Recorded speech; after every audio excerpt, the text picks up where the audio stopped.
नजरादा मुंसिफ TV में आपका इस्तकबाल। आप देख रहे हैं खबर दिन भर। शुरुआत करेंगे हेडलाइंस के साथ। बिहार में SIR का अमल मुकर्ररा वक्त के और बेहतरीन अंदाज में किया गया। 22 नवंबर से पहले कराए जाएंगे चुनाव, चीफ इलेक्शन कमिश्नर का बयान।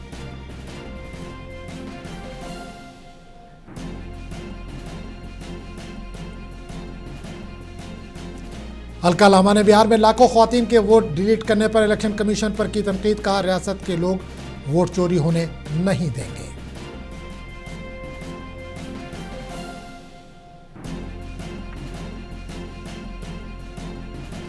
आम आदमी पार्टी ने ताजिर राजेंद्र गुप्ता को बनाया राज्यसभा का उम्मीदवार। राजेंद्र गुप्ता कल पंजाब असेंबली में दाखिल करेंगे अपना पर्चा नामजदगी।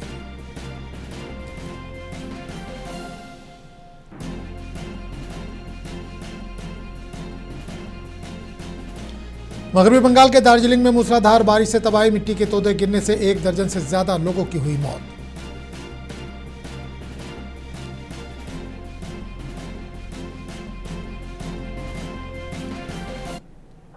और खबरों की तफसील। Chief election commissioner Gyanesh Kumar ने कहा कि वोटर लिस्ट की खुसूसी गहरी नजरसानी SIR का अमल बिहार में मुकर्रर वक्त के अंदर और बेहतरीन अंदाज में मुकम्मल किया गया। इन्होंने इस टास्क को मुकम्मल करने पर बूथ लेवल ऑफिसर्स को मुबारकबाद दी और कहा कि पूरे मुल्क में SIR कराया जाएगा। चीफ इलेक्शन कमिश्नर ने बिहार में इंतखाबात की तैयारियों के 2 रोज़ा जायजे के बाद मीडिया को ब्रीफिंग देते हुए कहा कि इलेक्शन कमीशन ने 17 नए इक़दामात शुरू किए, जिनमें से कुछ पहले ही रियासत में काम कर चुके, जबकि दीगर इंतखाबात के दौरान अमल में आएंगे। इन्होंने बताया कि इलेक्शन के तमाम कार्रवाई 22 नवंबर से पहले मुकम्मल कर ली जाएगी। जो कि बिहार में सफलतापूर्वक कुछ लागू हो चुके हैं और कुछ कंडक्ट ऑफ इलेक्शंस में लागू होंगे और कुछ काउंटिंग में लागू होंगे। इसके पहले कि हम लोग सवाल जवाब का दौर शुरू करें, कुछ चीजें मैं आपको बतलाना चाहता हूं। भारत में चुनाव संविधान, लोक प्रतिनिधित्व कानून और रूल्स के अंतर्गत होते हैं। दुनिया की सबसे बड़ी चुनावी व्यवस्था है भारत के चुनाव और भारत का चुनाव आयोग। और ये व्यवस्था कई चरणों में बटी हुई है। जैसे आपने देखा, मतदान केंद्र स्तर पर बूथ लेवल ऑफिसर, उनके ऊपर इलेक्टोरल रजिस्ट्रेशन ऑफिसर अर्थात ERO अर्थात निर्वाचक पंजीकरण अधिकारी, जो कि SDM स्तर के होते हैं। जो मतदाता सूची होती है उसको बनाने की जिम्मेदारी EROs की होती है।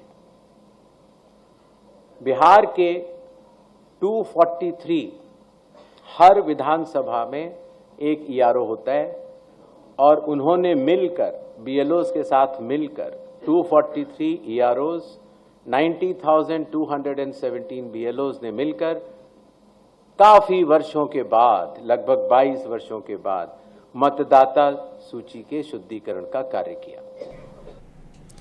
Chief election commissioner Gyanesh Kumar का कहना है कि इलेक्शन कमीशन ने फैसला किया है कि किसी भी पोलिंग स्टेशन में 1200 से ज़्यादा वोटर्स नहीं होंगे। उन्होंने कहा कि बूथ लेवल के एहलकारों के लिए शनाख्ती कार्ड मुतारुफ कराए गए हैं ताकि वोटर्स के पास आते वक्त इनकी बेहतर शिनाख्त की जा सके। मोबाइल फ़ोन को बूथ के बाहर एक कमरे में जमा किया जा सकता है। ये अमल पूरे बिहार में नाफिज किया जाएगा। हर पोलिंग स्टेशन पर 100% वेबकास्टिंग होगी। पंजीयक अधिकारी जो इतनी मेहनत के साथ ये कार्य करते हैं, उनके मानसिक मोटिवेशन के लिए उनका रिन्यूमरेशन भी बढ़ाया गया। काफ़ी वर्षों के बाद ये पहली बार हुआ और ख़ास तौर से EROs और AEROs को पहली बार ऑनरेडियम देने की व्यवस्था की गई। ये बात सुनने में आती थी कि वोटर कार्ड मिलने में बहुत देरी होती है, इसलिए चुनाव आयोग ने वोटर कार्ड के वितरण की हर चरण की एनालिसिस करते हुए अब उसको 15 दिन के अंदर हमारे मतदाता को मिल जाए, ऐसी व्यवस्था की। कांग्रेस विमेन विंग की सदर अलका लांबा ने अब आइंदा बिहार असेंबली इंतखाबात से कबल बीजेपी पर वोट चोरी का इल्जाम आयद किया। अलका लांबा ने प्रेस कॉन्फ्रेंस के दौरान कहा कि नरेंद्र मोदी और इलेक्शन कमीशन ने बिहार में वोट चोरी की। इन्होंने कहा कि बिहार में लाखों ख्वातीन वोटर्स के वोट हज़फ कर दिए गए, जबकि इन्हीं ख्वातीन ने गुज़िश्ता साल लोकसभा इंतखाबात में वोट डाले थे, तो क्या तब भी ये वोट फर्जी थे? अलका लांबा ने कहा कि बिहार के लोग वोट चोरी होने नहीं देंगे और इंतखाबात में सबक सिखाएंगे। प्रधानमंत्री मोदी जी ने कहा 70 लाख बहनों के खाते में 10-10 हजार डालूंगा। वो मदद नहीं, वो कर्ज डाला जा रहा है और सिर्फ वोटों को प्रभावित करने के लिए डाला जा रहा है। और जो 22 लाख महिलाएं हैं जिनके वोट काट दिए गए, हम कहते हैं कि वोट के अधिकार से सारे अधिकार छीन रहे हैं, ये हमारा कहना है। तो क्या इन 22 लाख महिलाओं का वोट ही छीना है आपने, या इनका जो अधिकार है इस 10,000 रुपए जो आप रोजगार के नाम पर एक झुनझुना दे रहे हैं हाथ में, इतनी महंगाई और बेरोजगारी में, क्या इनको वो अधिकार दे रहे हैं इन 22 लाख महिलाओं को? आपकी क्या 70 लाख 1 करोड़ महिलाओं में क्या ये 23 लाख महिलाएं जिनके वोट काटे हैं, जिनके वोट के अधिकार से वंचित किया, क्या उन्हें मिल रहा है? उन्हें नहीं मिल रहा है। तो यहीं से साबित होता है कि एक वोट के अधिकार से बाकी सारे अधिकार छीनने का काम सरकार कर रही है। और ये एक कम्युनिटी को, मैं साफ मुंह पे कह रही हूं, ये 23 लाख महिलाओं में हम गहन जो है उसका कर रहे हैं प्रशिक्षण, उसकी जांच, अधिकतर दलित और मुस्लिम महिलाओं के वोट काटे गए हैं, जो बिल्कुल खुलकर सामने आकर ये बात कह रही थी कि वो इस बार भाजपा को, एनडीए को वोट नहीं देने जा रहे हैं। तो मैं देश के लोगों से अपील करूंगी कि बिहार हो, भारत हो, हम एसआईआर का स्पेशल इंटेंसिव रिवीजन यूनिट का जो प्रक्रिया है उसके खिलाफ है। हस्ताक्षर अभियान पूरे देश में चल रहा है और हम बिहार के इस चुनाव में पैनी नजर बनाकर बैठे हैं। ये ज्ञानेश कुमार जी आप ध्यान में रखिएगा। हम आपके कांग्रेस एमपी राहुल गांधी के कोलंबिया में दिए गए बयान पर मरकजी वजीर किरण रिजिजू ने अपना रद्दअमल जाहिर किया। इन्होंने कहा कि हमारे अपोजिशन लीडर ने बैरून मुल्क जाकर कहा कि हिंदुस्तान आलमी लीडर नहीं हो सकता। किरण रिजिजू ने कहा कि हमारे मुल्क में ज़हीन लोग हैं, हमारे पास अच्छे लीडर और अच्छे नज़रियात वाले लोग हैं, लेकिन अगर राहुल गांधी इस तरह बोलेंगे तो लोग सोचेंगे कि हिंदुस्तान में ऐसे लोगों की तादाद ज़्यादा नहीं है। गांधी ने कोलंबिया में क्या कहा है? उन्होंने कहा कि भारत विश्व में नेतृत्व नहीं कर सकते हैं। बहुत गलत बात बोला है उन्होंने। और मोदी जी के नेतृत्व में भारत कई क्षेत्र में आगे निकल रहे हैं और हमारा नेता प्रतिपक्ष विदेश में जाकर के कहते हैं कि भारत जो है दुनिया में नेतृत्व नहीं हो सकते हैं। समस्या क्या है कि विदेश में लोग कहीं ये ना सोच ले कि भारत में सब राहुल गांधी जैसे हैं, तो बदनाम तो देश का होगा ना। हमारे देश में बुद्धिमान लोग हैं, अच्छे अच्छे नेता हैं, अच्छा विचारधारा लोग हैं, लेकिन राहुल गांधी ऐसे बोलते हैं तो लोग तो सोचेंगे ना कि ऐसे वाले लोग ज्यादा है क्या इंडिया में। तो ये चीज जो है ठीक नहीं है और हमने प्रतिक्रिया भी किया है पार्टी ने कि राहुल गांधी ने जो बोला है वो ठीक नहीं बोला है। वहीं कांग्रेस लीडर सुप्रिया ने किरण रिजिजू के राहुल गांधी से मुताल्लिक़ बयान पर सख्त तबसरा किया। सुप्रिया ने कहा कि राहुल गांधी ने कहा कि मुल्क में जमहूरियत को मजबूत करने की बात कही है और आज भी वो अपने बयान पर कायम है। किरण रिजिजू शायद ये भूल चुके हैं कि नरेंद्र मोदी जी ने चीन में जाकर ये कहा था कि क्या फूटी किस्मत थी जो हिंदुस्तान में पैदा हुए। उन्होंने दक्षिण कोरिया में जाकर कहा था भाग ही फूट गए जो हिंदुस्तान में पैदा हुए।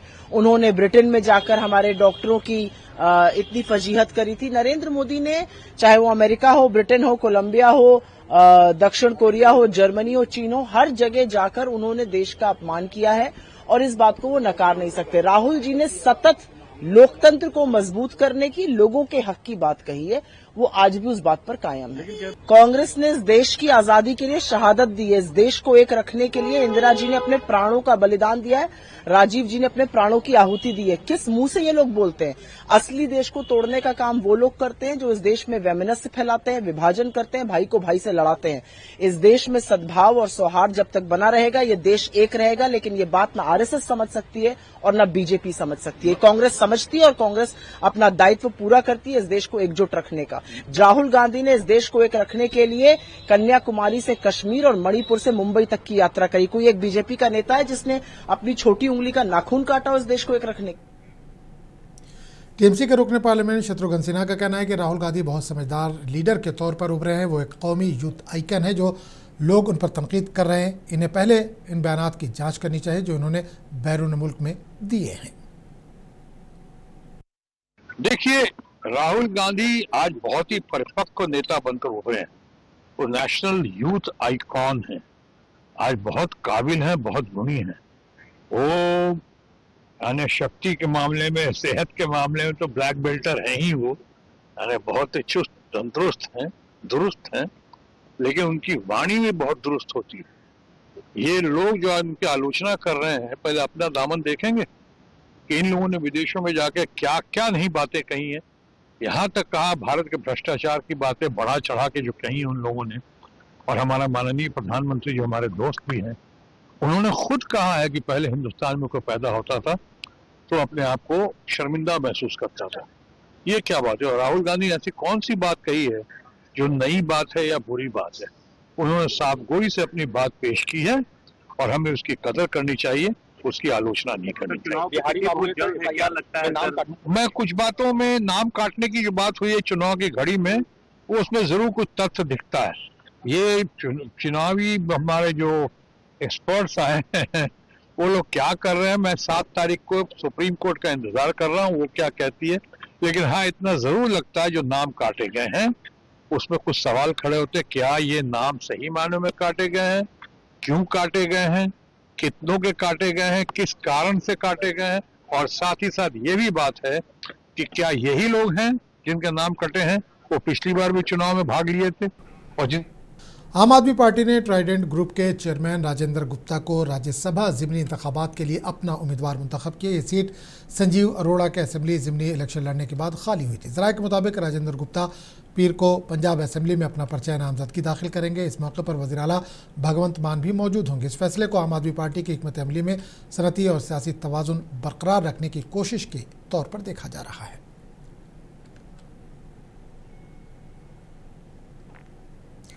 खांसी की दवा पीने से बच्चों की अमवात पर मध्य प्रदेश के नायब वज़ीर आला राजेंद्र शुक्ला का कहना है कि पहले आने वाली 3 दवाइयों की जांच की रिपोर्ट्स में इस किस्म का कोई जहरीला मादा नहीं पाया गया।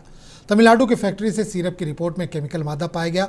नायब वज़ीर आला ने बताया कि पूरे मध्य प्रदेश में इस सिरप का सबसे बड़ा जखीरा करने वाले को सील कर दिया गया है। मज़ीद तहकीकात जारी हैं।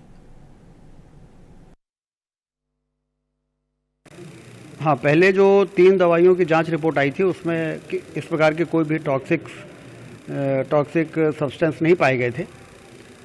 लेकिन जो जांच उस समय हमने बोला था कि शाम तक में जांच की रिपोर्ट तमिलनाडु फैक्ट्री से जो सिरप आया है उसकी रात तक में आएगी। तो देर रात में जब उसमें आई तो उसमें मौत के कारण का पता चला कि इसमें 48.6% डाईएथेनाइल जो कि बहुत ही प्रतिबंधित रसायन होता है वो उसमें पाया गया। उसके बाद तत्काल पूरे मध्य प्रदेश में उसको बैन किया गया। हालांकि जिस दिन रिपोर्ट के लिए लिखा गया तमिलनाडु को, उसी समय जो इस कोल्ड ड्रिफ्ट सिरप का जो सबसे बड़ा स्टॉकिस्ट जबलपुर में है, उसी समय उसको सील कर दिया था कि कोई भी दवाई बिक्री नहीं होगी जब तक कि तमिलनाडु से रिपोर्ट नहीं आ जाएगी। और जैसे ही रिपोर्ट आई तो पूरे मध्य प्रदेश में उसको बैन किया गया है। ड्रग महकमे को पूरी तरह से सक्रिय कर दिया गया है कि कहीं भी इस प्रकार की दवाई कोई भी मेडिकल शॉप से वितरित न होने पाए। जिस डॉक्टर ने प्रिस्क्रिप्शन लिखा था उसके खिलाफ FIR होके उनकी गिरफ्तारी हो गई है और उस फैक्ट्री के खिलाफ भी FIR हो गई है। और सेंट्रल ड्रग कंट्रोल ऑर्गेनाइजेशन जो होता है CDSCO, उसने भी गंभीरता से संज्ञान लेते हुए और कौन सी कानूनी कार्रवाई उस तमिलनाडु की फैक्ट्री के खिलाफ हो सकती है वो कार्रवाई आगे बढ़ रही है। कुल मिला वहीं मध्य प्रदेश कांग्रेस के सदस्य जीतू पटवारी ने कहा कि हुकूमत इंतहाई बेहिस है। जब तमिलनाडु ने कहा कि सिरप में जहरीले केमिकल हैं जिनसे बच्चों की मौत हुई तो हुकूमत ने उसे क्लीन चिट क्यों दी। साथ ही इन्होंने वज़ीर सेहत से इस्तीफे का भी मुतालबा किया है। बहुत असंवेदनशील सरकार है हमारी। जब तमिलनाडु ने निर्णय लिया और अपने आप ये कहा कि कप सिरप में ऑलरेडी वो तत्व पाए गए जिससे बच्चों की जान जाती है। फिर भी हमारे मुख्यमंत्री क्लीन चिट देते, हमारे स्वास्थ्य मंत्री क्लीन चिट देते रहे, मतलब सरकार क्लीन चिट देती रही। अभी 15 बच्चों की मौत के बाद डॉक्टर पे कार्रवाई होना, उसको गिरफ्तार करना, सायरफ को कप सायरप को बेंड करना, मतलब आपने 15 बच्चों की हत्या तो की, सरकारी हत्या है। अगर सरकार में थोड़ी बहुत मर्यादा हो तो इसी वक्त स्वास्थ्य मंत्री का इस्तीफा लेना चाहिए। थोड़ी नैतिक दायित्व हो या कोई रिस्पॉन्सिबिलिटी के प्रति आप समझते हैं कि हमसे गलती हुई तो आदरणीय शुक्ला जी इस्तीफा दो अपने पद से। इतना निर्दयी मत बनो। ये सरकार है या सर्कस, समझ में ही नहीं आता। डॉक्टर के खिलाफ एफआईआर भी हुई है, गिरफ्तारी भी हुई है। उससे बच्चों की जान आ रही है, उससे बच्चों के पिता माता पिता को किस तरीके का कंपनसेशन हो रहा है? क्या सरकार सरकारी हत्याओं करने का लाइसेंस ले लिया है? मैं मानता हूं मुख्यमंत्री को इसी वक्त स्वास्थ्य मंत्री को पद से हटा देना चाहिए। मध्य प्रदेश में खांसी की दवा से बच्चों की मौत पर सीपीआई के रुकने पार्लियामेंट पी संतोष कुमार का कहना है कि ये बहुत अफसोसनाक है, क्योंकि दवा बहुत ज़रूरी है, लेकिन ये एक माफिया का काम है। हर कंपनी दवाइयों से फ़ायदा उठाती है, लेकिन बहुत ज़्यादा मुनाफा हासिल करने के चक्कर में इंसानी जानों से खिलवाड़ कर दिया गया। इन्होंने इसकी मुनासिब जाँच कराने का मुतालबा किया। ये बहुत दुखी की बात है, क्योंकि दवाई हर चीज़ से ऊपर है। हमको शांति मिलना चाहिए, हमको ठीक होना चाहिए, लेकिन ये जो एक माफिया का काम है, क्योंकि दवाई से भी ठीक है हर कंपनी को कुछ फ़ायदा मिलता है, प्रॉफिट मिलता है, लेकिन मान लो भाई आपको 20% प्रॉफिट चाहिए और 25% तो, लेकिन आधा से ज़्यादा प्रॉफिट चाहिए। इसलिए बहुत खतरनाक चीज़ डाल के ये बनाया होगा। इसलिए प्रॉपर इंक्वायरी होना चाहिए। ये जो जिम्मेदार हैं उसको सभी को मतलब कानून के आधार पर उसको मतलब ये कन्विक्शन देना चाहिए, क्योंकि ये जीवन हाथ में लेके काम करने के लिए किसी को मौका नहीं देना चाहिए। इतना बड़ा मतलब ये मोदी का गवर्नमेंट का टाइम में ये हर होता रहता है, बड़ी बड़ी बात बोलता रहता है, लेकिन बच्चों का जिंदगी भी अभी ये माफिया का हाथ में है। इसलिए 3 राज्यों में मतलब अभी ये बैन कर दिया। मैं आशा करता हूं जितना जल्दी इसके ऊपर इंक्वायरी होना चाहिए और जो हत्या जा रहा है उसको कानून का अंदर आना चाहिए। राजस्थान के वज़ीर आला भजन लाल शर्मा ने जयपुर में 128 नई ब्लू लाइन बसों को हरी झंडी दिखाई। नई शुरू की गई बसें शहर में पब्लिक ट्रांसपोर्ट को बढ़ाने और ट्रैफिक के हुजूम को कम करने के लिए मुतारिफ कराई गई हैं। नई बसें आलूदगी के जदीद तरीन मेयारात पर पूरा उतरती हैं और जदीद टेक्नोलॉजी से लैस हैं। मुसाफिरों की सहूलत को मद्देनजर रखते हुए कॉरपोरेशन ने गुज़िश्ता 1 माह में 300 नई बसें मुतारिफ करवाई हैं। एजेंसी हो गई हैं। 3x2 जो हमारी बसें हैं वो 288 आई हैं, 12 वॉल्वो आई हैं और आज माननीय मुख्यमंत्री के कर कमलों द्वारा ग्रामीण बस सेवा जो आपणी बस के नाम से है वो शुरू हुई है। जो ग्राम पंचायतें अभी तक बस सेवा से, रोडवेज की बस सेवा से जुड़ी हुई नहीं थी, वो शुरू की गई हैं रेवेन्यू शेयरिंग मॉडल में। एक बिल्कुल नया एक्सपेरिमेंट है जो पूरे भारत में शायद पहली बार हो रहा है, जिसमें प्राइवेट ऑपरेटर कमाकर रोडवेज को पैसा देगा, क्योंकि और हमें उम्मीद है कि जैसे ही ये पायलट सफल होगा तो हम 300 से अधिक रूट्स पे इस मॉडल को रवाना कर सकेंगे। भविष्य में कुछ और बसें शामिल करने का बेड़े में, फ्लीट में मंतव्य है? अभी बहुत सारी नई खरीद अभी बाकी है और 200 बसों का टेंडर हम लोगों ने किया हुआ है और जीसीसी मॉडल पे भी 700 से अधिक बसें आने वाली हैं। 233 बसों के लिए ऑर्डर दिया जा चुका है। ये जो लग्जरी बसें हैं इनमें मुझे लगता है कि यात्रियों को एक आरामदेह सफ़र देने के लिए बहुत ज़रूरी था, एक प्रयास किया गया है और वैसी ही एक सुविधा जो कि एयरप्लेन में मिलती है वही एजेंसी, उसी एजेंसी से हमने अपनी एसी और वॉल्वो स्कैनिया बसेस में ये सुविधा शुरू कराई है और अभी मरकजी वज़ीर दाखिला अमित शाह ने महाराष्ट्र के अहलिया नगर में doctor Vitthal Rao Vikhe Patil cooperative sugar factory के तोसी मरहले का इफ्तिताह किया और कहा कि जब से वज़ीर आज़म नरेंद्र मोदी की क़यादत वाली हुकूमत मरकज़ में आई है, हिंदुस्तान के शुगर कोऑपरेटिव सेक्टर को बहुत ज़्यादा फ़ायदा हुआ है। महाराष्ट्र में हालिया बारिश से बड़े पैमाने पर हुए नुकसान का तज़किरा करते हुए अमित शाह ने कहा कि उन्होंने रियासती हुकूमत से इस ज़िम्न में बात की और मोदी हुकूमत तमाम मुतासरा किसानों की मदद ज़रूर करेगी। भू राजस्व और स्कूल की परीक्षा में भी छुट्टी देने का काम किया है। ये आपका महाराष्ट्र सरकार का त्रिमूर्ति जो है, देवेंद्र जी, एकनाथ शिंदे और अजित दादा, तीन में से एक भी बनिया नहीं है,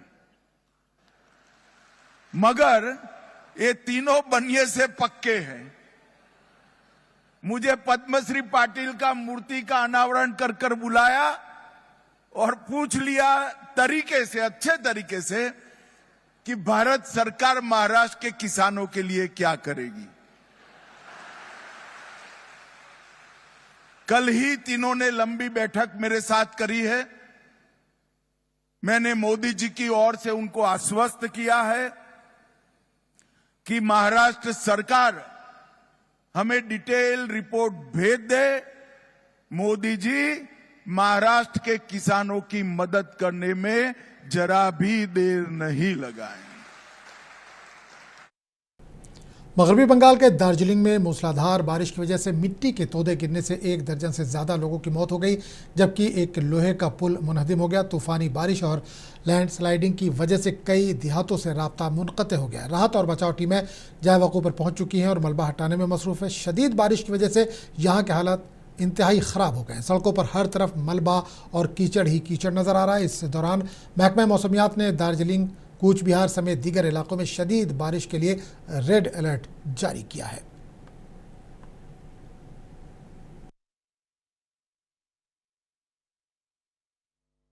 Today I have visited several places at Jalpaiguri district, Paschim Dhantala, Porhazar, Ward number 32 under Siliguri Municipal Corporations. Huge area inundated due to heavy rainfall in the hills last night. Profusely it rained at that time, and under the instruction of Honorable Chief Minister Ms. Mamata Banerjee, I visited all that place and also visited Matigara GP1 along with District Magistrate Darjeeling, and we are supporting people and making several shelter places for their immediate shelter, foods, drinking water, milk and all other cooked food are being organized to serve the affected people, and relief material like tarpaulin and all other materials are being supplied. शदीद बारिश, सैलाब और landsliding के सबब मशरक़ी नेपाल में काफ़ी तबाही हुई है। अब तक तकरीबन 42 लोगों की मौत हो चुकी है और 5 लापता है। सबसे ज़्यादा मौत इलाम ज़िला में हुई, जहां 37 अफराद लैंडस्लाइडिंग की जद में आ गए। ख़राब मौसम की वजह से त्रिभुवन बैनुल-अक़वामी एयरपोर्ट पर घरेलू परवाज़ें मनसूख कर दी गई। नेपाली फ़ौज, पुलिस और मुसल्लह पुलिस फोर्सेस जंगी पैमाने पर इमदादी कार्रवाइयों में मसरूफ़ हैं। वज़ीर ख़ारजा जयशंकर ने नई दिल्ली में एक प्रोग्राम के दौरान कहा कि आज हमारे अमेरिका के साथ मसाइल हैं। इसका एक बड़ा हिस्सा यह है कि हम अपनी तिजारती बातचीत के लिए लैंडिंग ग्राउंड पर नहीं पहुंचे हैं और अब तक वहां पहुंचने में नाकामी की वजह से हिंदुस्तान पर एक ख़ास टैरिफ लगाया गया है।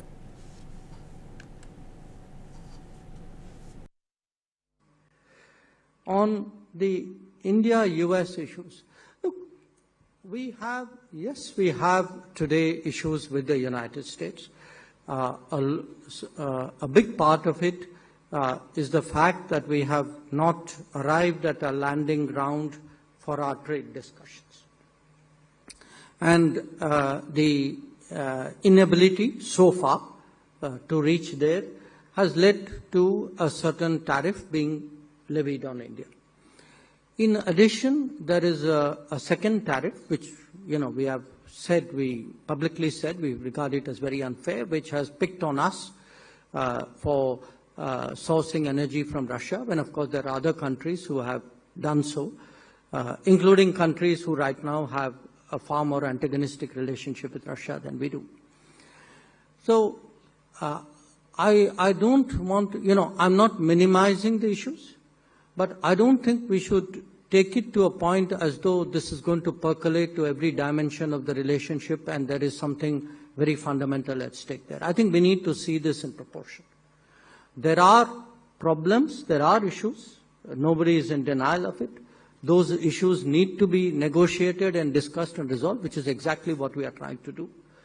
But I would really sort of hesitate to read very much more into it than the issues themselves. I think I also want to say a large part of the relationship is actually continuing either as business as usual or in fact in some cases even doing more. गजा पट्टी पर सुबह से जारी Israeli बमबारी और ग़िज़ाई इमदाद पर आयत पाबंदी के दरमियान इसराइल के वज़ीर-ए-आज़म नेतन्याहू ने एक बार फिर कहा कि जंग ख़त्म होने के बाद भी फ़लस्तीनी अथॉरिटी गजा पर हुकूमत नहीं करेगी। नेतन्याहू ने साफ़ियों से गुफ्तगू में कहा कि हमास या फ़लस्तीनी अथॉरिटी का कोई नुमाइंदा इलाके की इंतज़ामिया में हिस्सा नहीं लेगा। नेतन्याहू ने कहा कि इसराइल इस अमरीकी मनसूबे के किसी भी शिक़ को उस वक्त तक नाफिज नहीं करेगा जब तक तमाम इजरायली कैदी रिहा नहीं किए जाते। इनका कहना था कि अगर ट्रंप के मुकर्रर करदा आखिरी तारीख तक तमाम कैदी रिहा ना किए गए तो हम जंग दोबारा शुरू कर देंगे और इसमें मुतल्लिका तमाम ममालिक की मुकम्मल हिमायत हासिल होगी। मिस्र में इसराइल और हमास के दरमियान अमरीकी सदर ट्रंप के मुजवज़ा मनसूबे पर अमल दरामद के तरीक़ेकार से मुताल्लिक़ बिलवास्ता मुज़ाकरात की तैयारियाँ जारी है। अमरीकी वज़ीर ख़ारजा मार्को रूबियो ने कहा कि हमास ने उसूली तौर पर जंग के बाद के इंतजामात पर रजामंदी जाहिर कर दी है। मार्को रूबियो ने मजीद कहा कि हम बहुत जल्द जान लेंगे कि आया हमास वाकई संजीदा है या नहीं। इन्होंने कहा कि जब हमास गजा से निकल जाएगा तो हमें इलाके की इंतजामिया तश्कील देने में कुछ वक्त लगेगा। गजा के नज़्म व नस्क का ऐसा ढांचा 3 दिन में कायम नहीं किया जा सकता। कैदियों की रिहाई से मुताल्लिक़ सवाल पर रूबियो ने कहा कि हमारी कोशिश है कि इसराइली कैदियों की रिहाई जितनी जल्द मुमकिन हो अमल में आ जाए।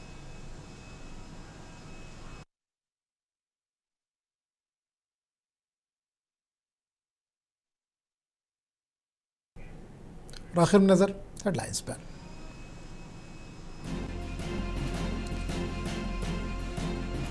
बिहार में SIR का अमल मुकर्ररा वक्त के अंदर और बेहतरीन अंदाज में किया गया। 22 नवंबर से पहले कराए जाएंगे चुनाव, चीफ इलेक्शन कमिश्नर का बयान।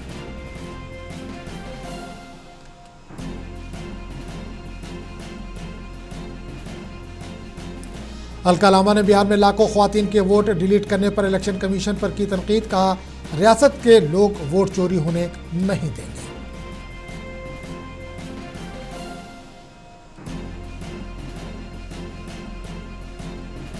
आम आदमी पार्टी ने ताजिर राजेंद्र गुप्ता को बनाया राज्यसभा का उम्मीदवार। राजेंद्र गुप्ता कल पंजाब असेंबली में दाखिल करेंगे अपना परिचय नामजदगी।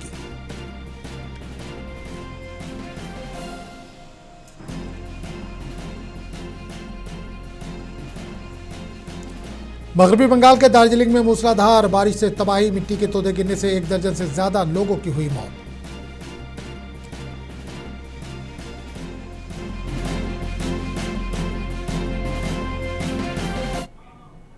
तो इस बुलेटिन फिलहाल इतना ही। अगले बुलेटिन में आपसे फिर मुलाकात होगी। आदाब।